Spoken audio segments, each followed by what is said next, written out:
Amén y gracias a Dios, hermana Marta León, muchísimas gracias, gracias por hacerse cargo. Muy buena tarde para todos, bienvenidos, ¿cómo están? ¿Cómo se encuentran? Bienvenidos a una clase más, la clase que sigue de este curso de Romanos. Les recuerdo a usted que estamos ya en la unidad número 1 y que esta unidad número 1 se llama culpabilidad y condenación de la raza humana. Y que esta unidad va del capítulo 1, versículo 18 al capítulo 3, versículo 20, y que está conformada por 4 lecciones. Ya vimos la primera y la segunda. Es decir, ya vimos los gentiles son culpables ante Dios, ya vimos los principios con que Dios juzga, y hoy nos corresponde entrar a la lección número 3 que se llama Los judíos son culpables ante Dios. Nos dice el planeador de clases que esto va desde Romanos capítulo 2, versículo 17 hasta Romanos capítulo 3, versículo 8. Entonces ahí nos vamos a ubicar, por favor. Romanos capítulo 2, versículo 17. Ahí, cuando esté ahí, por favor me avisa. Y no se nos ha olvidado la tarea. Ahorita vamos a preguntar la tarea, claro que sí. Y vamos a escoger, es decir, por nombre, yo lo voy a nombrar a usted. Y usted va a activar su micrófono y va a presentar los versículos que son de la tarea de hoy. ¿Listo? Ok, recuerde que sin tarea no se puede.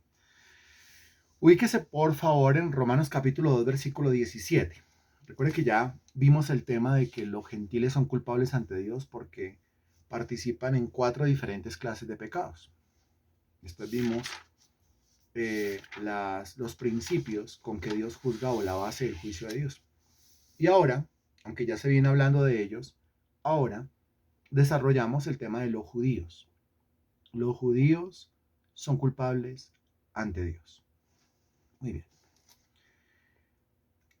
Esto se divide en 4 partes para poderlo estudiar. En primer lugar, vamos a ver los versículos del 17 al 24.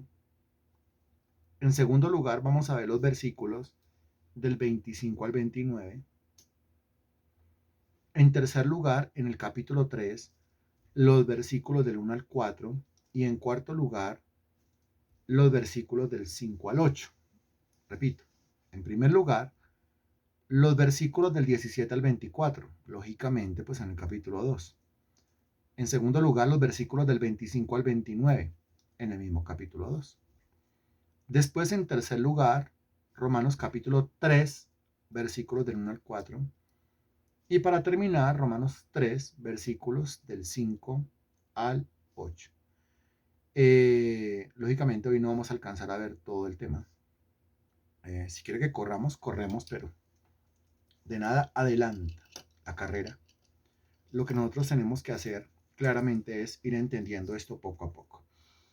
Después de haberle dado las partes en las cuales se divide la lección de hoy, entonces iniciamos con la primera. Romanos capítulo 2, versículos del 17 al 24. Recuerda que lección nueva, bosquejo nuevo. Y aquí nos encontramos con un tema bien importante, el tema de la ley, del cual se comenzó a hablar hace 8 días. Recuérdeme el nombre de ese sistema bajo el cual el hombre cree que puede ser justificado o salvo por su buen comportamiento. Le repito la pregunta, por favor, va escribiendo la respuesta. Regálame el nombre de ese sistema en el cual el hombre cree que por su buen comportamiento puede ser salvado, por su buen comportamiento puede ser justificado. ¿Cómo se llama ese sistema? Le colocamos nombre, es una sola palabra. Se llama legalismo, muy bien. Legalismo, así se llama. Comenzamos a hablar de él hace 8 días, creo que usted lo entendió bien. Y hoy seguimos hablando de lo mismo porque si vamos a hablar de los judíos es obvio que toque hablar de legalismo, porque los judíos están bajo el sistema que se llama legalismo, así se llama el sistema. Entonces seguimos hablando de una cosa y de la otra, pero ya centrándonos en el tema de la salvación de los judíos, o más bien de la culpabilidad y condenación de los judíos. El versículo 17 dice así: He aquí, tú tienes el sobrenombre de judío y te apoyas en la ley y te glorías en Dios. Y conoces su voluntad e instruido por la ley, apruebas lo mejor. Y confías en que eres guía de los ciegos, luz de los que están en tinieblas, instructor de los indoctos, maestro de niños, que tienes en la ley la forma de la ciencia y de la verdad. Tú pues, que enseñas a otro, ¿no te enseñas a ti mismo? Tú que predicas que no se ha de hurtar, ¿hurtas? Tú que dices que no se ha de adulterar, ¿adulteras? Tú que abominas de los ídolos, ¿cometes sacrilegio? Tú que te jactas de la ley, con infracción de la ley, deshonras a Dios. Porque como está escrito, el nombre de Dios es blasfemado entre los gentiles por causa de vosotros. Muy bien. Comienza diciendo el versículo 17. Comienza diciendo, he aquí tú tienes el sobrenombre de judío. Regáleme la definición de sobrenombre, por favor. La definición de sobrenombre. Regálemela, por favor, gracias. ¿Qué es un sobrenombre? Como la palabra misma lo indica, un sobrenombre es un apodo. Muy bien. Ahora, ¿qué es un apodo? Muy bien. Un sobrenombre es un apodo. Ahora, ¿qué es un apodo?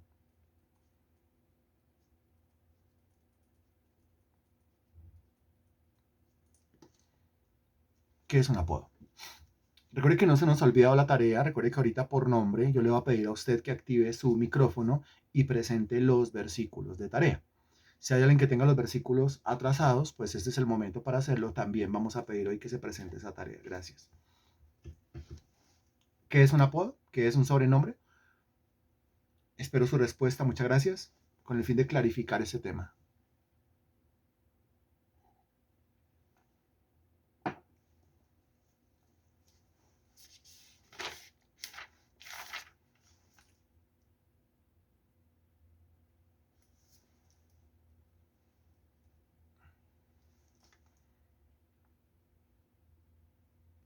Gracias. Estoy esperando su respuesta, muy amable.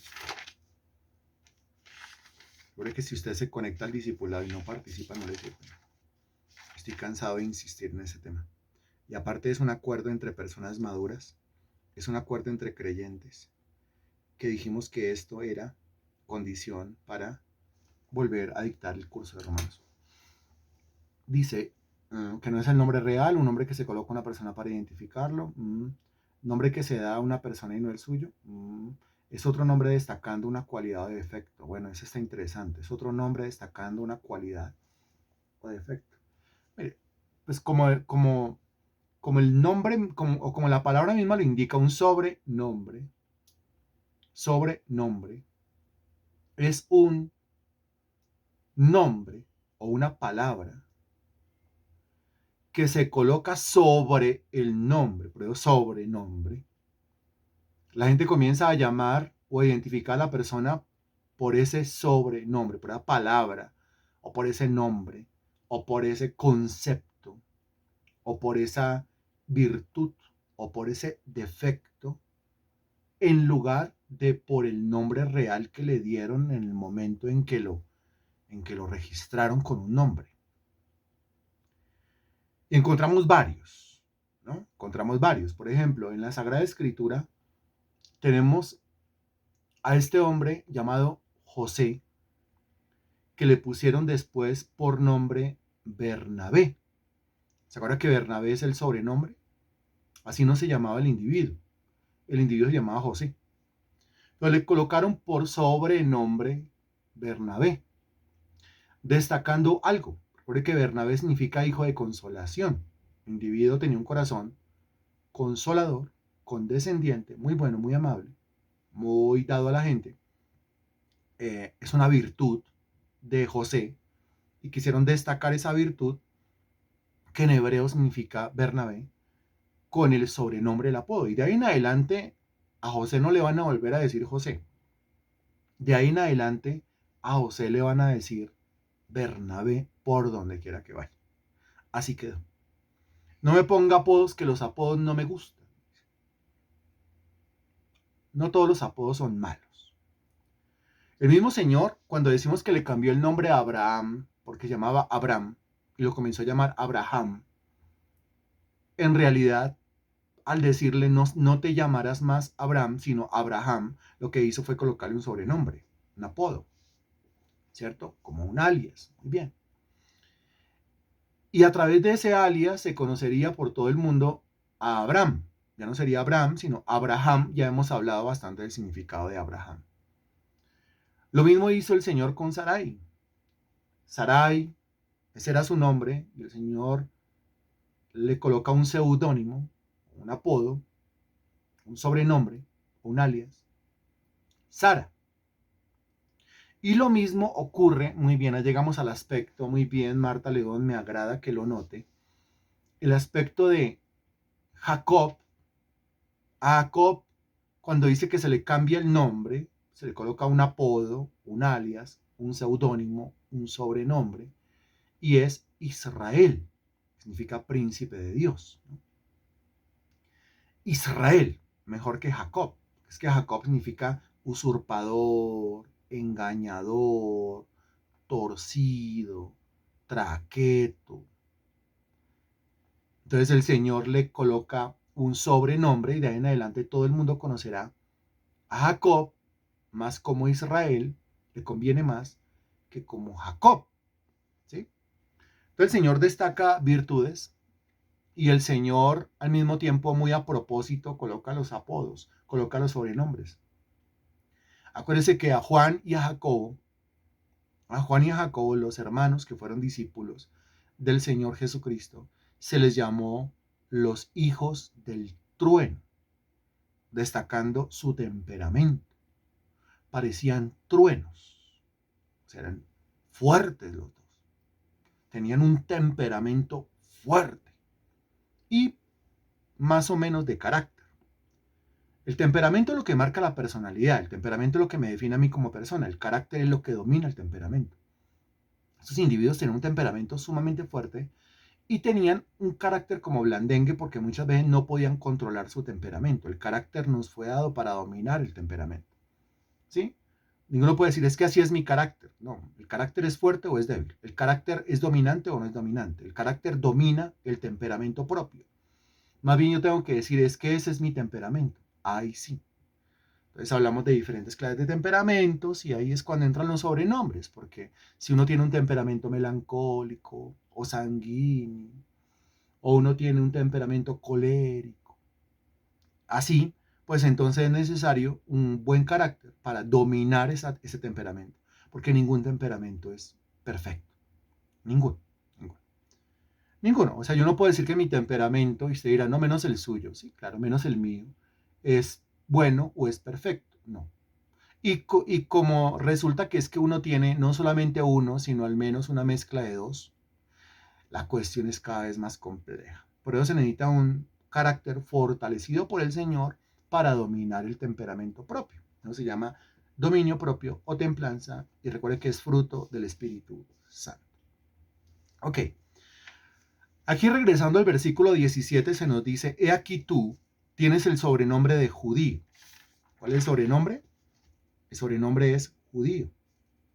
Lo cual quiere decir que originalmente pues no se conocían así con ese nombre, con esa palabra, ¿no? Originalmente o primitivamente los judíos eran llamados ¿cómo? Pero de un momento de la historia hacia adelante fueron llamados judíos. Pero esos judíos antes eran conocidos con el nombre que se les dio, el nombre que se deriva del cambio de nombre de Jacob, o sea, esos individuos eran llamados ¿cómo? Responda, por favor.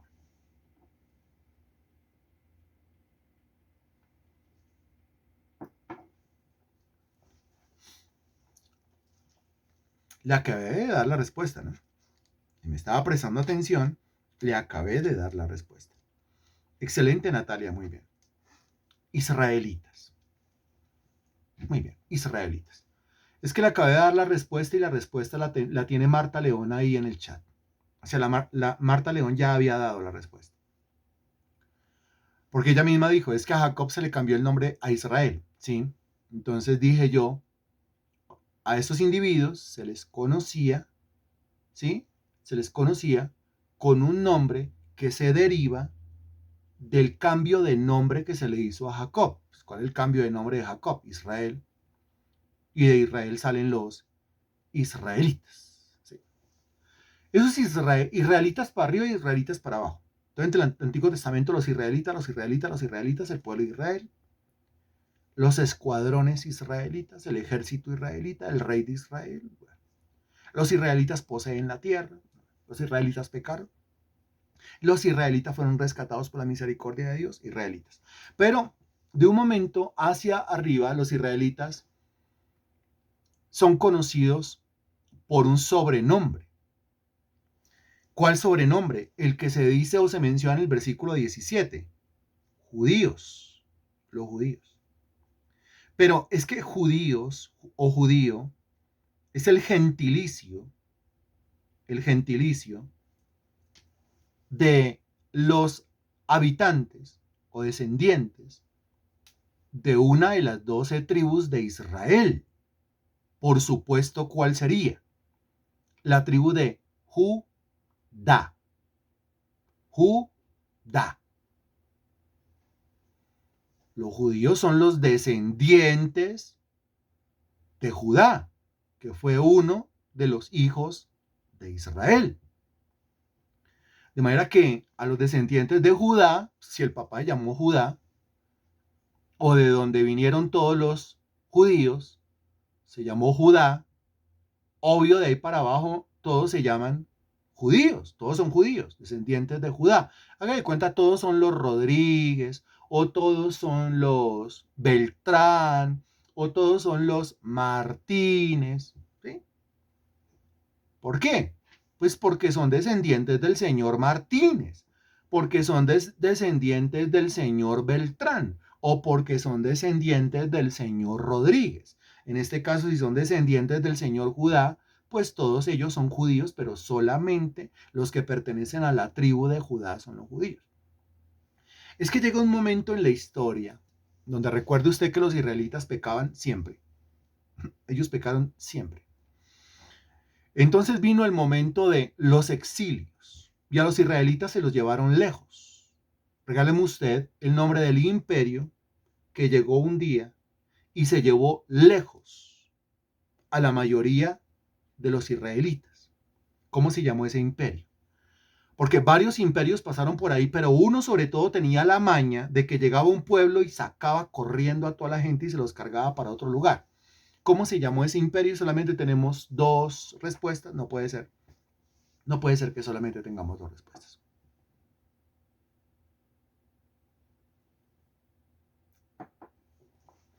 ¿Ellos son los quiénes?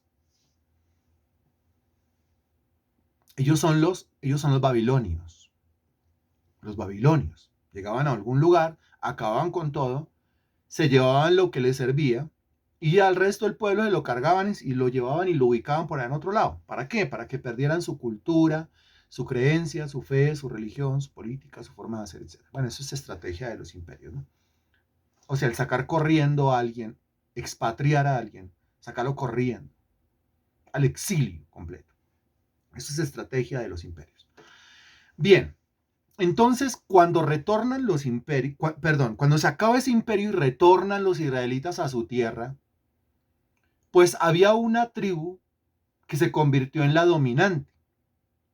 Y la tribu dominante, por tener como característica la guerra, la valentía, la gallardía, lo varonil, pues esa tribu fue la tribu de Judá. Los judíos siempre, los judíos como los más valientes de Israel. Las tribus comenzaron a ser amparadas bajo las armas, bajo las espadas, bajo las lanzas de los judíos, o sea, los de la tribu de Judá. Aparte que los judíos, a punta de espada, ellos, y a punta de espada y a punta de cortar cabezas y a punta de dar cuchillo, ellos defendieron su identidad nacional como israelitas.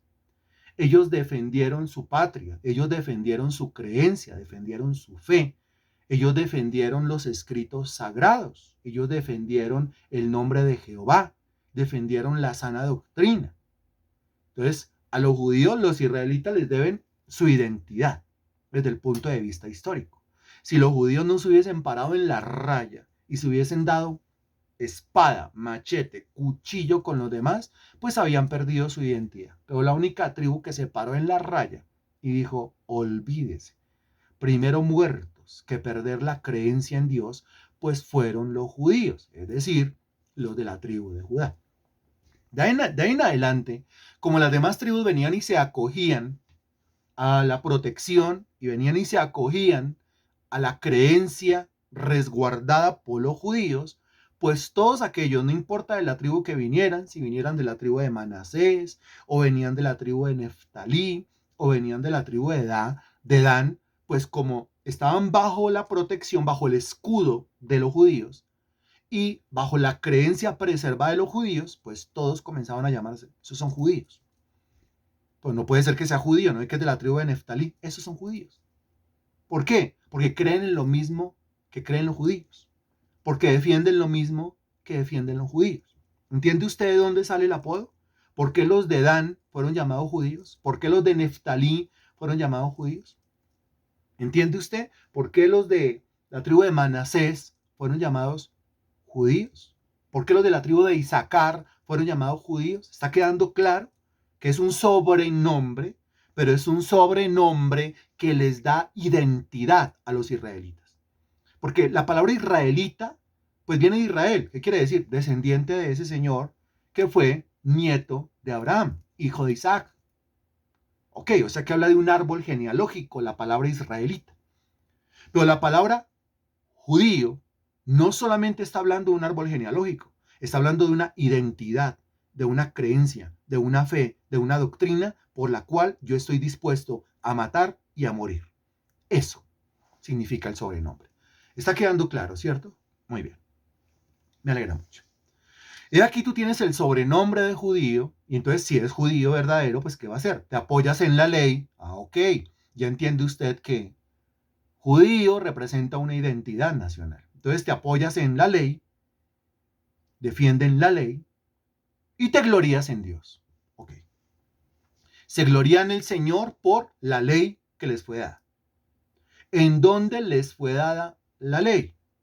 La ley les fue dada en los días del liderazgo de Moisés, en la península del Sinaí, en la cadena montañosa de Oreb, en el pico conocido más adelante como el monte de Sinaí. A través de un ayuno de 40 días y 40 noches que Moisés hizo allá en la cumbre de ese monte, Moisés baja con la ley del Señor y con el resumen de la ley del Señor en 2 tablas de piedra. ¿Sí se acuerdan? Pero es claro el contexto bíblico que enseña que bajó con 2 tablas de ley y a continuación él comenzó a redactar el libro de la ley de Jehová. O sea, la ley en su totalidad quedó en un libro. El resumen de la ley de Jehová quedó en 2 tablas, porque algunos confunden, ¿no? Los 10 mandamientos de la ley de Dios. No, eso no son los 10 mandamientos. Los mandamientos son más de 600, quedaron en un libro, pero esas tablas contenían el resumen de los más de 600 en 10 palabras, ¿sí? Un resumen en 10 frases. Eso está claro en la Biblia, ¿sí? La gente no lo sabe, no lo entiende por ignorantes. Porque hay que leer la Biblia, ¿cierto? Hay que saberla y hay que ser experto en la Sagrada Escritura. En ese ayuno, pues a Moisés se le entregó la ley, la totalidad de la ley, y el resumen en 10 frases. Y en el segundo ayuno, también de 40 días y 40 noches, a Moisés se le entregó las especificaciones para la construcción del tabernáculo de reunión y todo su mobiliario. Lo cual quiere decir que el ayuno y la oración, el apartarse con el Señor, siempre trae revelación impresionante. El Señor le dice a uno lo que quiere que uno haga y para dónde quiere que uno vaya en un ayuno y en una oración. O sea, el ayuno y la oración destraba las cosas. Eso es espectacular. Usted siente que su vida está trabada, algún área en su vida está como trabada, como que no avanza, destrábela. ¿Cómo? Con ayuno y con oración. Pero no el ayuno viendo La Rosa de Guadalupe, no el ayuno viendo Yusuf. El ayuno apartadito, encerradito, lejitos de todo lo mundano, de todo lo secular, y se destraba porque se destraba. Este género no sale sino con ayuno y oración. Muy bien. Se apoya en la ley el judío y esa es la razón de su gloria. Esa es la razón de su jactancia. Esa es la razón de su ego y de su orgullo. Es que nosotros tenemos la ley. a nosotros nos dieron la ley. Y estamos cubiertos, resguardados, protegidos por una tribu que es macha. Es decir, es valiente, la que ha conservado y preservado nuestra identidad nacional. Pero realmente lo que les da identidad a ellos es la ley, que fue lo que los judíos protegieron a capa y espada, la ley del Señor, los mandamientos del Señor. El versículo 18 dice, y conoce su voluntad e instruido por la ley, apruebas lo mejor. Hay dos palabras aquí claves. La primera palabra es conoces y la segunda palabra es instruir. Instruir. Y están organizadas de una manera lógica. Primero uno conoce y en la medida en que va conociendo, uno queda instruido. La instrucción es formación. Yo no resulto siendo formado o no llego al nivel de la formación si no voy recibiendo conocimiento. Yo tengo que ser formado en los asuntos de Dios. Es que el tema es que hay mucho cristiano, esto es lamentable, mucho cristiano que quiere ser formado en diferentes aspectos, ¿sí? Quiere ser formado en diferentes ámbitos. Pero en los asuntos de Dios no se forma, no paga el precio para recibir el conocimiento, así como quiere, mi estimado hermano. Si la Biblia dice busca primero el reino de Dios y su justicia, ¿entiende lo que es primero? Primero es el uno. Busca primeramente el reino de Dios y su justicia y todo lo demás, cualquier otra clase de conocimiento, formación, logro, éxito, aspiración, expectativa, viene como añadidura. Pero el primero es el primero, el segundo es el segundo. ¿Qué hacemos? Ya es un segundón. O sea que lo que usted aspira es el segundón. Pero la búsqueda del Señor es lo primero, es lo fundamental, es lo que hay que hacer. O sea, cristiano que se respete debe tener la aspiración de convertirse en un experto, en un especialista, pero en el conocimiento de Dios. Eso primeramente.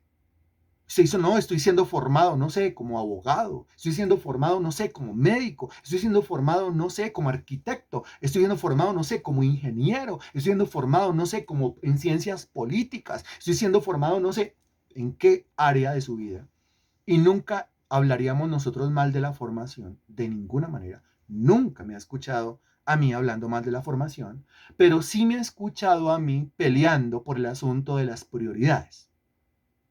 Porque es que algunos creen que ese conocimiento que está recibiendo, que es un conocimiento bajo el sol, como lo dice el libro de Eclesiastés, que es un conocimiento que solo le sirve aquí y no en la otra vida, algunos creen que ese conocimiento es la prioridad y que formarse en eso es la prioridad y que ir detrás de eso es la prioridad y a eso le invierte la mayor parte de su tiempo. Ahí se da cuenta usted que es la prioridad. Cuando debería invertirles a Dios y al conocimiento de la palabra de Dios el mayor tiempo posible, con el fin de asegurar que se forme, que se instruya en los caminos del Señor y al mismo tiempo asegurar que los demás que las demás metas, los demás proyectos también salgan adelante. Es que para que el árbol dé su fruto a su tiempo, primero tiene que estar plantado junto a corrientes de aguas. ¿Se acuerda? Salmo capítulo 1. Y las corrientes de las aguas son el conocimiento de la palabra del Señor. Y las corrientes de las aguas son estar enraizado en el Señor, instruido en el Señor, bien formado, las raíces arraigadas en el conocimiento de Dios. Si le preguntamos un versículo a alguien y ni para atrás ni para adelante, si usted viene aquí al discipulado y no presenta el versículo, o alguno ni se conectó por miedo a que le vayan a preguntar el versículo, o alguno de estar por ahí que no me lo pregunte, que no me lo pregunte, que no me lo pregunte, que no me lo pregunte, descarado. 8 días para memorizarse 1, 2 o 3 versículos. Descarado. Meses completos para saberse los versículos que se preguntan en la tarea y no lo hace. Pero pregúntele lo concerniente a eso que usted está persiguiendo de manera secular y verá que se lo sabe todo. Verá que no titubea. Verá que ahí sí tiene memoria. Verá que ahí no le falla la cabeza. Verá que ahí sí se acuerda. Sí se da cuenta cuál está siendo su prioridad, lamentablemente. Y si usted no cambia la prioridad ya y no recapacita ya, pues ese proyecto que usted tiene no le va a salir adelante.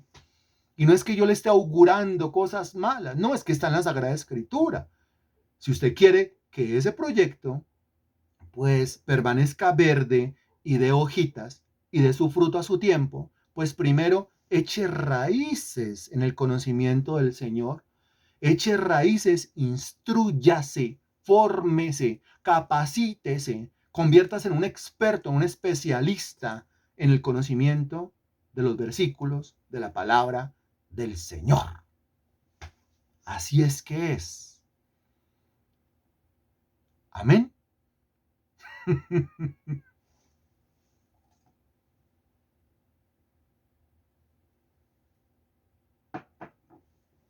Muy bien. Si usted tiene por ahí al lado a alguien al cual tenga que decirle, ¿qué estamos haciendo? O sea, pues, otra vez se lo tengo que decir. Tiene que usted decir la embarrada, ¿no? Otra vez. Pero es que es así. Muy docto en los asuntos de este mundo.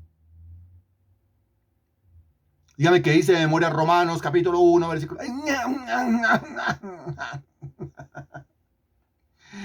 Y algunos, a ver, ¿a quién se dispone para presentar el versículo? Pero en cuanto a los asuntos de este mundo, unos aviondos completos. En cuanto a los asuntos de Dios, pena, miedo, vergüenza, es que no me acuerdo, es que no me lo acuerdo, es que estaba muy ocupado en que en los asuntos de este mundo. Ay, Dios mío. O sea cristiano inteligente, atraiga a su vida cosas buenas, no atraiga a su vida perdición, puertas cerradas, después resulta echándole la culpa al Señor, y el Señor, ¿qué culpa tiene si mire cómo le avisa? Así es, de esa manera es. Ok. Bien, conoce su voluntad. Ahora, ¿cómo hace el judío para conocer su voluntad? Fácil. Es que, ¿qué se le dio? Según el versículo 17 que dijimos, se le dio esto. ¿Qué se le dio? Responda ahí, por favor. Excelente. Se le dio la ley. Y cuando él lee la ley, y cuando lee la ley, y cuando vuelve a leer la ley, comienza a conocer la ley. Y al conocer la ley, conoce cuál es la voluntad del Señor, teniendo como base los mandamientos. ¿Cuál es la voluntad del Señor? Pues la voluntad del Señor es no matar. Pues la voluntad del Señor es no decir mentiras. Pues la voluntad del Señor es no traicionar a la esposa ni al esposo. ¿Se acuerda el resumen al menos? Pues la voluntad del Señor es que yo no sea un idólatra. Pues la voluntad del Señor es que yo guarde el día de reposo. ¿Se acuerda que hay que sacar un día para el Señor? ¿Se acuerda que hay que sacar el tiempo para el Señor? ¿Se acuerda que si no puede tomar usted las clases en vivo y en directo, pues entonces ahí quedan? Y que usted está en la obligación de adelantarse. Esa es la voluntad del Señor. Pues no puede ser que no tenga tiempo ni para adelantarse cuando todo queda en el portal de YouTube.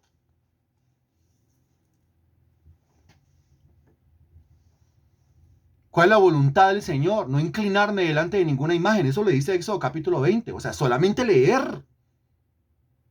Alguno dirá, es que es su interpretación, mi interpretación. A ver, ¿cómo interpretaría cuando usted dice, no te harás imagen ni ninguna semejanza de lo que está arriba en el cielo ni abajo en la tierra? No te inclinarás delante de ellas para adorarlas. ¿Qué interpretación le sacamos a eso? Pues que el Señor no quiere que hagamos imágenes y después no quiere que nos arrodillemos y después no quiere que nos persinemos y después no quiere que le prendamos vela a esas imágenes porque sería adoración pura fetichería. Esa es la interpretación. Es que no tiene otra interpretación. ¿Cómo más lo va a interpretar usted? Entonces ahí tenemos, ¿sí? Ahí tenemos nosotros la voluntad de Dios revelada en los mandamientos contenidos en la ley del Señor. Y si vamos pues más hondo, pues digamos el libro de Levítico, que es el libro de los sacrificios, de las ofrendas, pues ahí habla fácilmente del diezmo. Esa es la voluntad de Dios que yo diezme, de la ofrenda, es la voluntad de Dios que yo ofrende. Habla de holocaustos, habla de libaciones, habla de oblaciones, habla de ofrendas por el pecado, habla de la ofrenda por la expiación, habla de la ofrenda por la paz, lo cual quiere decir que el Señor quiere que nosotros seamos generosos con Él. Quiere que seamos generosos con su obra. Eso es el tema del libro de Levítico. Cuando habla ofrenda, ofrenda, ofrenda, ofrenda, ofrenda. ¿Qué es ofrenda? Ofrenda es lo que yo ofrezco. ¿A quién se lo ofrezco? A mi Señor. ¿Por qué se lo ofrezco a mi Señor? Porque todo es tuyo y de lo recibido de tu mano yo te doy. Ese reconocimiento de que, Señor, si no fuera por ti, yo no tendría salud con la cual trabajo. Señor, yo no estaría en mis 5 sentidos. Señor, yo no tendría vigor, yo no tendría inteligencia. Si no fuera por ti, pues yo no tendría ese trabajo. Si no fuera por ti, yo no recibiría ese sueldo. Si no fuera por ti, yo no tendría las garantías, la seguridad que tengo yo laboralmente hablando, ¿sí? Entonces, Señor, como un reconocimiento de que es por ti, aquí está. Y el Señor no le pide a uno el 100%. El Señor es claro y exacto al decir esto para la obra. esto para que se pueda seguir evangelizando, esto para que se pueda seguir predicando, esto para extender el reino de los cielos. La voluntad de Dios se nos manda. Señor, ¿tú quieres que yo ofrende? Ay, por favor. Y si vamos a otro lado de la Sagrada Escritura, pues la voluntad de Dios es que yo esté sano. Por eso entonces usted encuentra ya un cuadrito en el Antiguo Testamento que habla de animales limpios y animales inmundos. Y el Señor le dice a uno, mire, coma esto, pero no coma esto. Si come esto, se va a mantener sano. Si come lo otro, se va a comenzar a enfermar. Sus órganos internos y externos se van a comenzar a deteriorar. Y después va a decir qué es lo que me está pasando a mí. Y lo que le está pasando a usted es que yo le dejé unas leyes, unas reglas, unos mandamientos que tienen que ver con la dieta, que tienen que ver con la salud, que tienen que ver con la alimentación, y usted no los ha acatado. O sea, ¿el culpable quién es? Ok, desde cuando uno conoce la ley de Dios, uno se llena del conocimiento de la voluntad del Señor. Los mandamientos contienen la voluntad de Dios. Bien. Y de tanto conocimiento, pues viene lo que es la instrucción. Instruido por la ley. Soy una persona instruida. Entonces, apruebo lo mejor. ¿Lo mejor para quién? Lo mejor para mí, lo mejor para mi entorno, lo mejor para mi familia, lo mejor para mi casa, lo mejor para mi matrimonio, lo mejor para mi negocio, lo mejor laboralmente hablando, económicamente hablando, familiarmente hablando. En cuanto a la salud, apruebo lo mejor. ¿Cuál es la base para esa aprobación o para esa decisión? Pues la instrucción que tengo. Instrucción que vino por medio del conocimiento. Conocimiento de la ley del Señor. Dese cuenta los beneficios tan impresionantes de llenarse del conocimiento de Dios. Ya hablando desde el punto de vista cristiano, porque aquí se está hablando desde el punto de vista del legalismo, ya sabe que es un sistema de obras, pero desde el punto de vista cristiano, pues llenarse de la palabra del Señor, llenarse de ese conocimiento a mí me instruye. Y al ser una persona instruida en el Evangelio, pues yo realmente puedo aprobar lo que es bueno, aprobar lo que es malo. La voluntad de Dios es buena, agradable y perfecta, dice Romanos capítulo 12, versículo 2. Entonces yo sé lo que es bueno y yo sé lo que es malo. Ya lo sé, desde la perspectiva, pues, de Dios. ¿Y cómo sabe usted que esa es la perspectiva de Dios? Pues porque estoy instruido en el conocimiento de la palabra del Señor. Así es que surgen los predicadores y así es que surgen las predicaciones. En la predicación yo le digo, mire, esa sí es por ahí. ¿Pero por qué? Pues porque la Biblia lo dice. Pero para asegurarlo uno tiene que instruirse. Si no, ¿cómo hacemos? Si todos los cristianos fueran doctos en el Evangelio, si todos los cristianos fueran expertos o especialistas en el Evangelio, no habría o no se tendría la necesidad de los consejeros en las iglesias. El consejero tiene tanto trabajo, el consejero espiritual tiene tanto trabajo en la iglesia porque los cristianos no leen la Biblia. Los cristianos son ignorantes de la Sagrada Escritura. Y la Escritura dice, mi pueblo fue destruido porque le faltó conocimiento. Le faltó. Y está hablando de un individuo que tiene, pero le falta. Hay cristianos que no tienen conocimiento. Ok, mire que el conocimiento de la ley entonces me instruye de tal manera que me deja en un punto tal que yo puedo aprobar lo que es mejor. Aprobar. Es por acá. Hagámosle por acá. Ok, muy bien. La ley es una maravilla. La ley no tiene defecto. La ley es perfecta, la ley es santa, la ley es inmaculada. Un aplauso a la ley del Señor. Si usted lo puede hacer conmigo, hágalo por favor. Dele un aplauso a la ley de Dios. La ley de Dios es maravillosa. La ley de Dios es buena. La ley de Dios es perfecta. ¿Quién le dio un aplauso a la ley de Dios? Es decir, ¿quién le dio un aplauso a Dios por su ley? ¿Quién? ¿Quién lo hizo? Excelente, la ley de Dios es maravillosa. Que si yo acato la ley de Dios, Deuteronomio capítulo 28 me dice los beneficios. Consecuencias de la obediencia. Las consecuencias de la obediencia, ¿cuáles son? Estas bendiciones vendrán detrás de ti y te alcanzarán. O sea, acatar la ley de Dios trae bendición. ¡Qué maravilla! La ley de Dios es una maravilla porque si yo la acato me bendice. Prestarás a muchas naciones y tú no pedirás prestado. ¡Upa! Bendito en tu salir, bendito en tu entrar. Bendita tu canasta y tu arteza de amasar. Bendito el fruto de tu vientre, que son, ¿sabe quiénes? Sus hijos. Los hijos son bendecidos cuando el papá y la mamá acatan la ley del Señor, pero por supuesto, la ley de Dios es una maravilla. Otra vez volvemos al asunto. Dios no tiene la culpa. La ley de Dios no tiene la culpa. Para nada. Muy bien. El versículo 19 dice, y confías. Mire que el conocimiento me llevó a la instrucción y la instrucción me llevó a confiar. Es decir, la instrucción me llevó a la fe. Freddy, ¿por qué yo tengo tan poca fe? ¿Por qué mi fe tambalea tanto? A usted le falta instrucción. Y para tener instrucción, le falta conocimiento. Y para llenarse de conocimiento, le toca someterse a las clases, a los cultos, a las tareas. Mi estimado hermano, hermana en Cristo. Si no se somete a la tarea, al quiz, al parcial, a la evaluación, no va recibiendo verdaderamente conocimiento. Si no recibe conocimiento, no recibe instrucción. Y si no llega a la instrucción, pues no tiene la capacidad para aprobar lo bueno y lo malo, para aprobar aprobar o decidir lo que es lo mejor. Y aparte no llega a la fe. No llega a la fe. Aquí dice, confías. ¿Confías en qué? Ahora miren qué se convirtió el tipo por la instrucción que tiene. Confías en que eres guía de los ciegos. ¡Qué impresionante! O sea, de tanto conocimiento, de tanta instrucción, de tanta palabra, de tanta ley, de tanto versículo, de tanto mandamiento, de tanta doctrina, el tipo se convirtió en ¿qué? Ahí dice, responda usted por favor. ¿Confías en que eres? Ahí dice.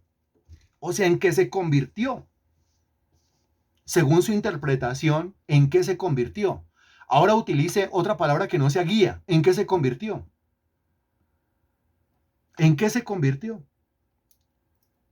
Y así es como nacen muy bien, así es como nacen los maestros, utiliza otro, ese está bueno. Entonces se convirtió en guía de los demás, o sea, es capaz de decir a los demás, es por allá. ¿Por qué? Es que aquí está escrito, mire, es por allá, váyase por allá, haga esto. Pero también se convirtió en un maestro, muy bien, se convierte en un predicador, el predicador es el que le dice a la multitud, vayan por allá, pero con base en lo que está escrito, ¿no? ¿Se convierte en qué? En un asesor, hágale por allá. Se convierte en instructor, hágale por allá. Se convierte en consejero, sabio. Se convierte en evangelista. Muy bien, dése cuenta. Dése cuenta cómo nacen los evangelistas, cómo nacen los predicadores, cómo nacen los expertos, cómo nacen los especialistas, cómo nacen los maestros bíblicos. Pues los maestros bíblicos nacen de convertirse en gente instruida. Y se instruyen cuando reciben el conocimiento. Y reciben el conocimiento cuando dejan la terquedad y se someten a la influencia de una enseñanza. Así. No es que a mí no me gusta estudiar, entonces se fregó. Se lo dije en la cara. A mí no me gusta estudiar, entonces se fregó, hermano. Ya. A mí no me gusta memorizar, se fregó. A mí no me gusta leer, se fregó. A mí no me gusta sentarme a escuchar una clase, se fregó. No me gusta sentarme a escuchar un sermón, se fregó entonces. Estoy utilizando un término diplomático. Fregar, se fregó. No uno más severo. Lo podría usar, pero no. Fregar, sí se fregó. No es de los que le gusta. Imaginen, no es de los que le gusta leer o aprender o memorizar, ¿sí? Y Dios se comunica con usted a través de un libro. ¿Qué hacemos? No le gustan los libros y Dios le habla a usted a través de un libro. No le gustan los libros y el Señor le revela a usted cosas a través de un libro. Si no le gustan los libros, está fregado. O sea, o le gusta, no hay de otra. No hay de otra. Confías en que eres guía de los ciegos. Qué impresionante, se convirtió en guía de los ciegos. Ahora, ¿quién es el ciego? Pues el ciego es el que no está instruido, el ciego es el que no tiene el conocimiento, el ciego es el que no conoce, el ciego es el que no sabe, el ciego es el que tiene el entendimiento enceguecido. ¿Se acuerda de la lección de ayer? Ese es el ciego es el que no tiene conocimiento. Ahora, ¿cuánto cristiano hay? ¿Sí? Pero tiene los ojitos sumamente cerraditos. Ese tipo casi no ve, aunque nació de nuevo y tiene el entendimiento ya abierto, ya ve, pero medio ve. Como en el milagro que hizo el Señor Jesucristo, que dice que colocó las manos sobre un ciego y le preguntó si veía y dice, veo a los árboles que andan. O sea, veo pero no veo. Así hay mucho cristiano. Ve pero no ve. Ese lógicamente no puede ser instructor de nadie. Cállele la boca, que no se ponga a predicar el evangelio. ¿Por qué? Porque para predicar el evangelio, mi estimado hermano, usted tiene que ser instruido. No puede ser instructor de nadie si primero no ha sido instruido. No puede ser instructor de nadie en cuanto a las cosas de Dios si primero no ha pagado el precio de recibir la instrucción. La instrucción. Pues es que usted escucha tanta sandez desde el altar, tanta mentira, tanto engaño, que sale de la boca de gente que no ha sido instruida en la palabra de Dios, pero aún así se autoproclaman instructores de la iglesia. El apóstol Pablo mismo dijo, hay que cerrarles la boca. Confías en que eres guía de los ciegos, luz de los que están en tinieblas. Claro, la luz es símbolo del conocimiento y las tinieblas son símbolo de la ignorancia. Entonces, por supuesto, pues si una persona ha sido instruida en la voluntad de Dios, en la ley de Dios, en el evangelio de Dios, pues se convierte en guía de los ciegos, en instructor de los ignorantes y se convierte en luz en medio de las tinieblas. Qué bonita aspiración, ¿no le parece? Usted que es predicador del evangelio, porque yo tengo el gran honor y el gran privilegio de predicarle a predicadores del evangelio, a predicadoras del evangelio. Gente que ha asumido una posición de liderazgo en células, reuniones en casa, estudios bíblicos. Gente que prepara un estudio y se lo transmite, así sea a uno. Así sea a uno. ¿Entiende en qué consiste la dinámica? La dinámica consiste en que usted asume el liderazgo. Al asumir el liderazgo, a usted le toca sí o sí predicar. Pero para poder predicar, a usted le toca sí o sí estudiar, ¿o no? A usted le toca sí o sí instruir a alguien. Pero para eso a usted le toca sí o sí instruirse a sí mismo o a sí mismo. Tiene que pagar el precio, orando, diciéndole, Señor, ábreme el entendimiento. Diciéndole, Señor, muéstrame en tu palabra. Organiza un bosquejo. Saca las citas bíblicas. Parece una receta de médico. Solamente lo entiende usted, pero con que lo entienda usted más que suficiente. Porque después usted tiene que exponérselo a los demás. En eso consiste la dinámica. Una persona es formada para predicar en la medida en que se dispone a instruirse para instruir a los demás. Pero algunos siguen con su excusa harta de que yo no me siento preparado todavía para ir a predicar el evangelio y llevan 30 años ahí sentados en la banca. Esa gente, si no recapacita y no se sacó de la cabeza ya, morirá así, con la excusa de que nunca se sintieron preparados. Es que, ¿cómo se va a preparar si no asume una posición de liderazgo que le obligue, que le exija a prepararse? Sabe que tiene la clase ahorita, sabe que tiene el sermón ahorita, sabe que va a dar el estudio bíblico ahorita. Eso le obliga a prepararse, le obliga. El otro nunca ha asumido esa posición de predicar el evangelio a otro. Entonces, la excusa práctica es, yo no me siento preparado. Nunca se va a sentir preparado. Mientras que no decida prepararse. Y uno decide prepararse cuando se autoobliga por medio del servicio a prepararse. Amén.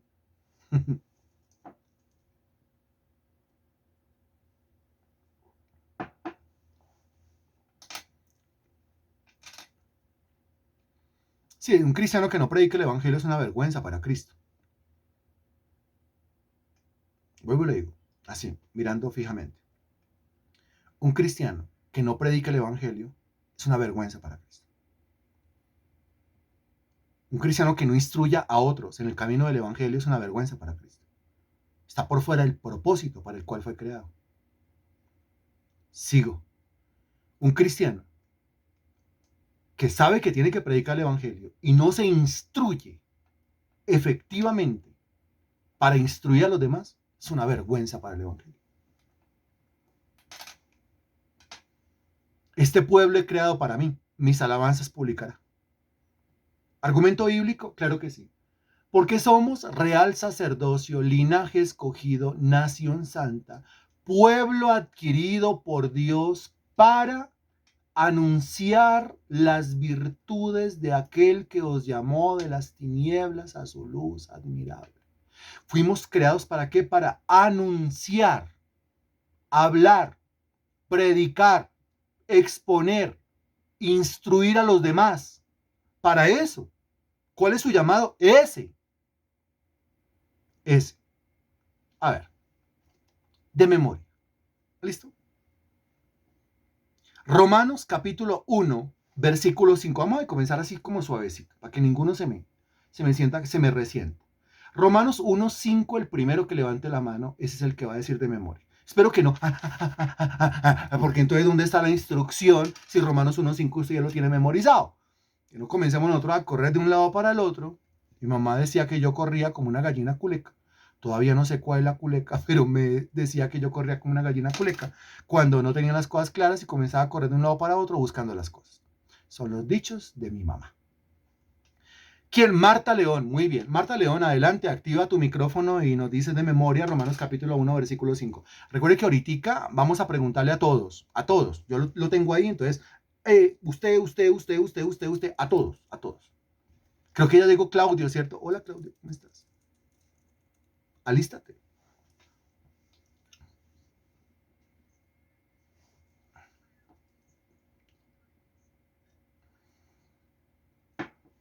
Muy bien, porque recibimos la gracia y el apostolado. Recuerde que usted recibió la gracia, pero también el apostolado. El apostolado está sobre los hombros y usted tiene que responder por la gracia que recibió y por el apostolado que recibió. No es que recibirá la gracia, ya tiene la gracia.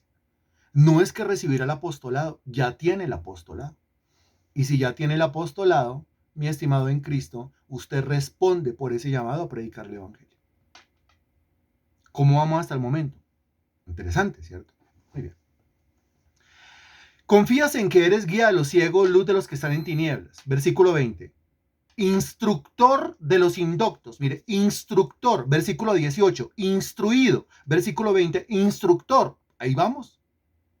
¿Qué acabamos de decir? No puede ser instructor de nadie si no ha sido instruido.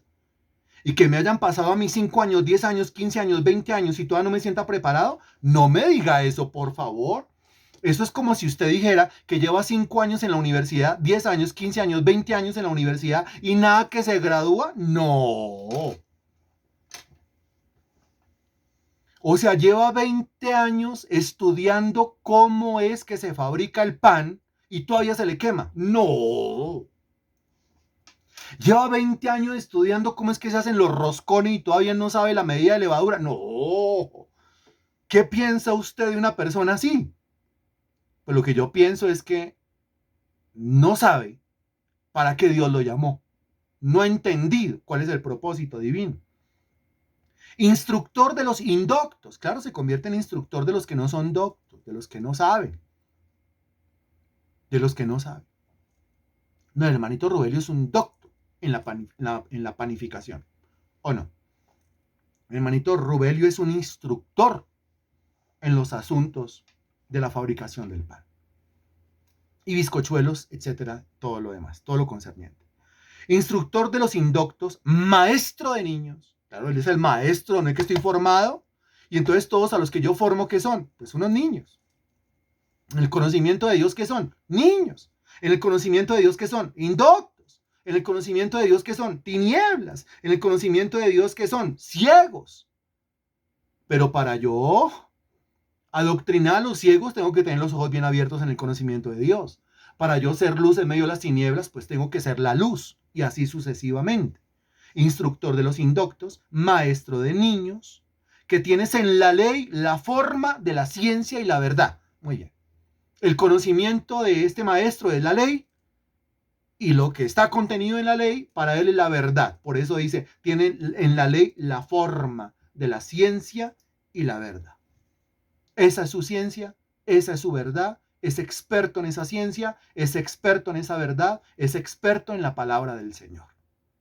Gloria a Dios. Hasta ahí, ¿cómo le parece? Hasta ahí, ¿está de acuerdo con lo que se dice hasta el versículo 20? Acerca de leer, acerca de estudiar, acerca del conocimiento, acerca de recibir la instrucción, acerca de si yo recibo instrucción, yo me convierto en instructor de los demás. Esa es la voluntad del Señor para conmigo. ¿Está de acuerdo? Si está de acuerdo, diga amén o expréselo de alguna manera, por favor. ¿Está de acuerdo? Esa es la forma. ¿Está muy claro? Sumamente claro. ¿Se aplica a la Biblia? Claro, pero no solamente a la Biblia, sino también a lo secular, ¿sí o no? Si usted quiere convertirse, no sé, en un maestro panificador, hermanito Rubelio, pues usted primero tuvo que haber recibido la instrucción, tuvo que haber estudiado, tuvo que haber pagado el precio, tuvo que haberse quemado las pestañas, tuvo que haber leído los libros correspondientes y tuvo que haber hecho las tareas en la práctica correspondiente para decir, yo a cualquiera le puedo enseñar a hacer pan. Gloria a Dios por eso. Entonces, dése cuenta que se aplica a la Biblia y de la Biblia, pues se aplica a absolutamente cualquier otra área en esta tierra de la vida bajo el sol. Clarísimo. La sabiduría de Dios es preciosa. Un aplauso a la sabiduría de Dios. Gloria a Dios por eso. Muy bien. Ahora, a continuación nos vamos metiendo con la parte trágica del asunto. La parte trágica, porque hasta el versículo 20, pues es una sabiduría magnánima, diría un amigo. Es una sabiduría infinita, preciosa, preciosísima. Gloria a Dios. Pero el versículo 21 dice, bueno, tú, ¿a quién le está hablando? Al mismo que le estaba hablando en el versículo 17. He aquí, tú tienes el sobrenombre de, ¿a quién le está hablando en el versículo 21? Tú, le está hablando al judío y al que es como el judío. Tú, pues, que enseñas a otro, o sea, usted que se convirtió en el duro, en el experto, en el especialista, en el instruido, mejor dicho, el que manda la parada en ese tema. Gloria a Dios por eso. Pero tú que enseñas a otro, claro, enseña, porque ha sido enseñado, entonces yo le enseño. Yo estuve bajo la tutoría de maestros, ahora soy maestro de otros, excelente. Tú pues que enseñas a otro, ¿no te enseñas a ti mismo? Uy, ese asunto, ¿qué? Y después dice, tú que predicas que no se ha de hurtar, aquí ya se metió al rancho, tú que predicas que no se ha de hurtar, obvio, él puede dar cátedra acerca del tema del hurto, teniendo como base la Biblia. La Biblia dice que no hay que hurtar, la Biblia dice habla de las consecuencias del hurto, la Biblia habla de los beneficios de no hurtar, sino ser honesto, más bien ser generoso. Pero aquí dice, tú que predicas que no se ha de hurtar, predica al Espíritu Santo o pregunta al Espíritu Santo a través de la boca y pluma de Pablo, de la boca de Pablo, dice, tú que predicas que no se ha de hurtar, ¿hurtas?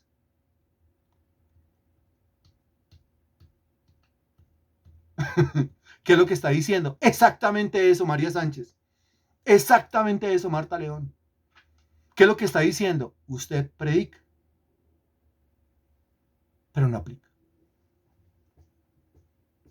O sea, eso se parece mucho a, levante la manito, pero levante la manito. Mire que estamos aquí como capciosos.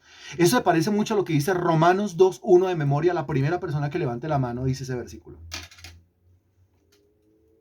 No, no está preguntando, ¿cuál? Ya lo dije. Muy bien. María Sánchez, por favor, activa su micrófono.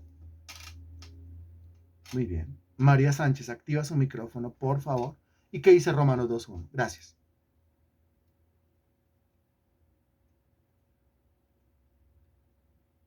María Sánchez. Está la manita María. ¡Ay! ¡Ay! Sí. Tranquila. Buena tarde.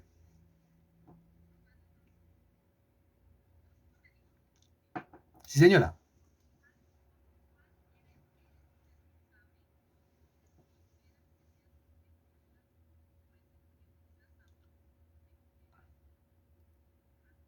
Sí.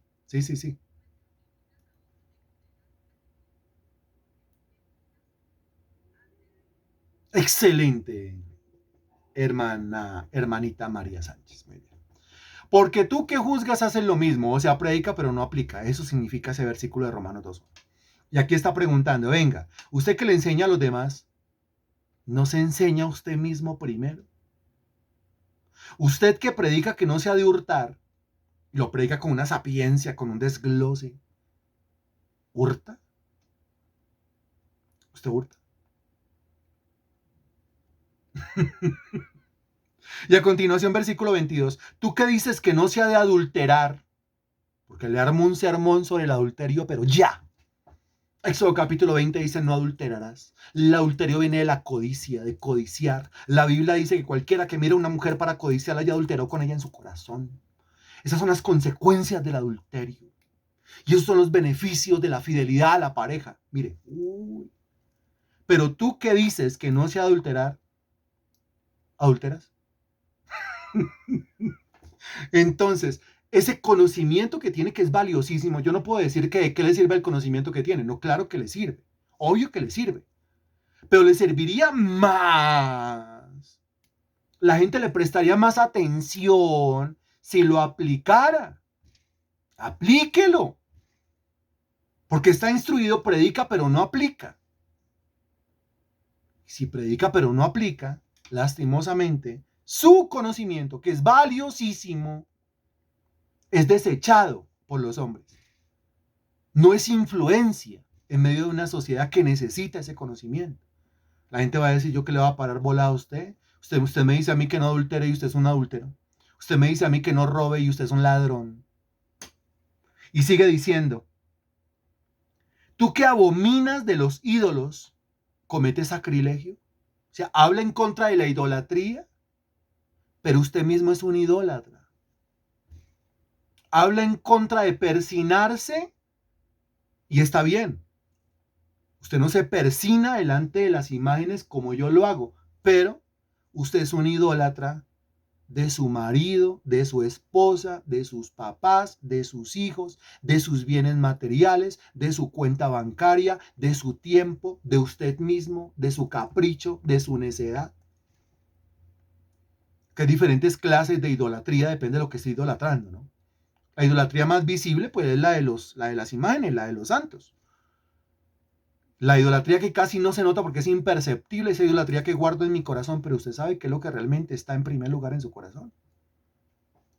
Dios, que se note por la instrucción. Si no está siendo instruido en los caminos de Dios, Dios no está en el primer lugar.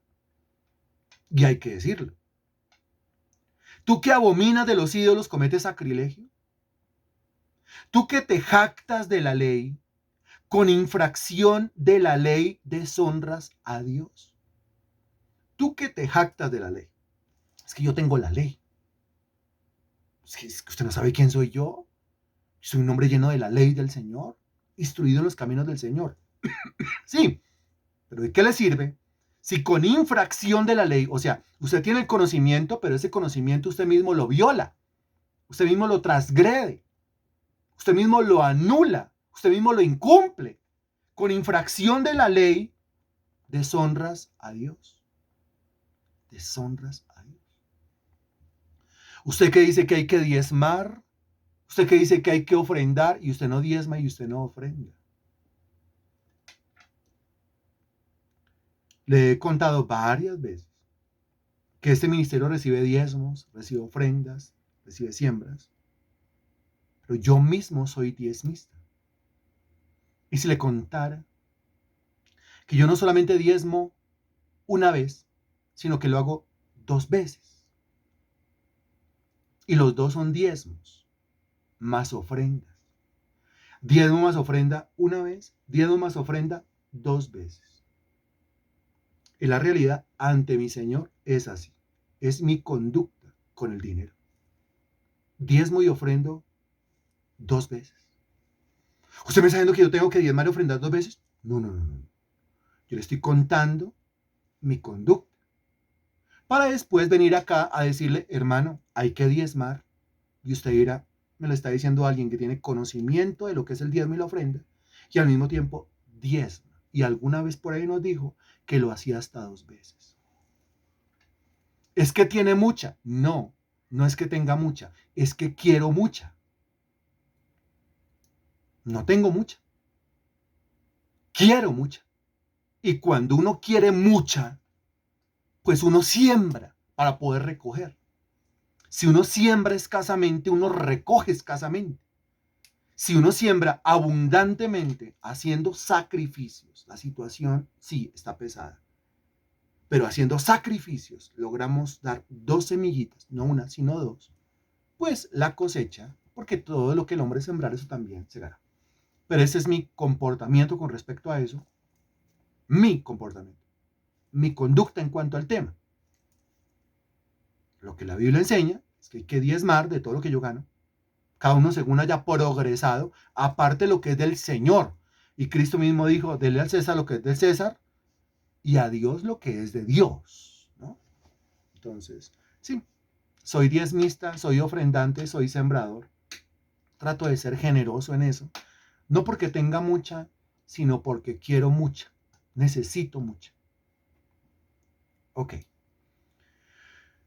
Tú que te jactas de la ley con infracción de la ley deshonras a Dios. Y a continuación dice, porque como está escrito, ese es el último versículo y hasta aquí vamos a llegar por hoy. Porque como está escrito, el nombre de Dios es blasfemado entre los gentiles. Ya hablamos de los gentiles en el primer capítulo, ¿se acuerda? El nombre de Dios es blasfemado entre los gentiles, o sea, entre los que no conocen de Dios, entre los que están en el ateísmo, entre los que están en la idolatría, entre los que están en la perversión sexual y entre los que están en la miscelánea de pecados ya estudiada en el capítulo 1 de Romanos. Pero los gentiles miran al judío, ¿no? Usted desde la perspectiva de un gentil, usted mira al judío, lee la escritura, conoce la escritura, es instruido, es un excelente instructor, pero no practica. O no falta el gentil que diga, prefiero no tener conocimiento. No, eso ya es hablar como un gentil. Usted no puede preferir no tener conocimiento. Usted debe preferir tener el conocimiento que tiene el judío, pero practicarlo, aplicarlo, vivirlo. Eso es lo que tiene que preferir, o si no caeríamos en otro mito urbano, como el que tumbamos, destruimos el domingo, de que mejor solo que mal acompañado. Eso no está en la Biblia, mi estimado hermano. No hable sandeces. ¿Dónde encuentra usted en la Sagrada Escritura que mejor solo que mal acompañado? Eso no está en la Biblia. Y hay otro mito, ¿sí? Mejor no conocer. Mejor no conocer. No, hombre. Porque sería convertirse en unas completas tinieblas, en un completo ciego. O sea, volver al mundo, volverse otra vez impío, perdido, condenado al lago que arde con fuego y azufre. No, no, no. Entonces prefiero conocer, pero practicar lo que conozco. Llevar a la práctica lo que sé. Llevar a la práctica la instrucción que yo tengo. Así sí. Lastimosamente, cuando el gentil mira al judío se da cuenta que tiene instrucción pero no la aplica. Entonces, el nombre de Dios, dice el versículo 24, el nombre de Dios es blasfemado, blasfemia. O sea, el gentil comienza a hablar mal y comienza a hablar mal ¿de quién? ¡Qué tristeza esto! Comienza a hablar mal de quién y eso es injusto, pero comienza a hablar mal de él. ¿De quién? De Dios. No debería ser así. Da rabia, da piedra. Que se hable mal de Dios, hable mal del judío. No moleste. Hable mal de la sinagoga. Hable mal del rabino. Hable mal de ese sinvergüenza que se la pasa ahí con la Biblia debajo del brazo, pero no la practica, no la aplica. Hable mal de él. Pero no, lastimosamente el mundo habla mal es de Dios. El nombre de Dios es blasfemado entre los gentiles. Los gentiles hablan mal, los mundanos hablan mal de Dios. Al hablar mal de la iglesia están hablando mal de Dios. Al hablar mal de los pastores pícaros sinvergüenza están hablando mal de Dios. Al hablar mal de los cristianos ignorantes tontazos están hablando mal de Dios. Por culpa de la iglesia el nombre de Dios es blasfemado entre los gentiles. Dices que sería justificar el comportamiento del gentil por los actos del judío y Dios es el responsable además. Exacto, Natalia, muy bien. ¿Qué tenaz esto? ¡Qué terrible! Dice, sería justificar el comportamiento del gentil. Por eso el gentil es ateo. Por eso el gentil es idólatra. Por eso el gentil es un pervertido sexual. ¿Qué culpa tiene el gentil? Por eso el gentil anda de narices en una miscelánea de pecados. Sería justificar el comportamiento del gentil por los actos del judío, porque como el judío es así, entonces el gentil dice, uy, no, yo prefiero seguir pecando, yo prefiero seguir de narices en mi pecado, porque mire ese judío, que sabe pero no practica, no. Y resulta siendo Dios el culpable, el responsable, resulta Dios siendo Dios el que se lleva toda la maldición, todo el vituperio y todo el escarnio. Eso es injusto con Dios, ¿no le parece? Es injusto con el Señor. Entonces aquí, si yo le dijera a usted, ¿cuál de las dos posiciones usted prefiere? ¿La del gentil o la del judío? ¿Usted qué me respondería? ¿Cuál de las dos posiciones usted prefiere? ¿La del gentil o la del judío? ¿Usted qué me responde desde el punto de vista de un cristiano maduro, por favor? ¿Sí? ¿Cuál usted prefiere? Pues ninguna. Exacto. No, ninguna. Dígame, ¿cómo se le ocurre usted ponerme a escoger entre esas dos? No, ninguna. Si yo digo que prefiero la posición del gentil, pues yo estaría de acuerdo entonces con el ateísmo, con la idolatría, con la perversión sexual y con la lista esa de pecados interminables. Y si yo le digo a usted que prefiero la posición del judío, entonces yo le estoy diciendo que entonces qué bueno ser instruido, pero no practicar y convertirse uno en medio de su supuesta instrucción que está dando en el agente que blasfema el nombre de Dios por su no práctica, por su no obediencia al conocimiento que dice tener en la cabeza. ¿Cuál de las dos posiciones? Ninguna. ¿Qué prefiere ser? No, ninguno de los dos, gracias. ¿Qué prefiero? No, salir de los pecados del gentil. ¿Qué prefiero? Tener la instrucción del judío, pero practicar la instrucción del judío. Para así no convertirme yo en alguien, tristemente, que la gente vea y a través de lo que ve o por medio de lo que ve terminen blasfemando el nombre de mi Señor. No, yo no puedo vivir para que el nombre de mi Señor sea blasfemado. Si tu nombre, mi Señor Jesucristo, va a ser blasfemado por culpa de mi conducta, por culpa de mi comportamiento, quítame ya de aquí. Ráeme del libro de los vivientes, como oraba Moisés, Señor. Yo no quiero vivir una vida que no dé testimonio. Y sé que mi testimonio no es perfecto, sé que mi testimonio no es completo, Señor. Pero si yo predico algo, yo quiero estarlo practicando, Señor. No quiero ser el tema de conversación negativo en la boca de los gentiles. Porque como está escrito, el nombre de Dios es blasfemado entre los gentiles por causa de vosotros. Este versículo 24, por favor, para memorizar. Versículo 24, por favor, para memorizar.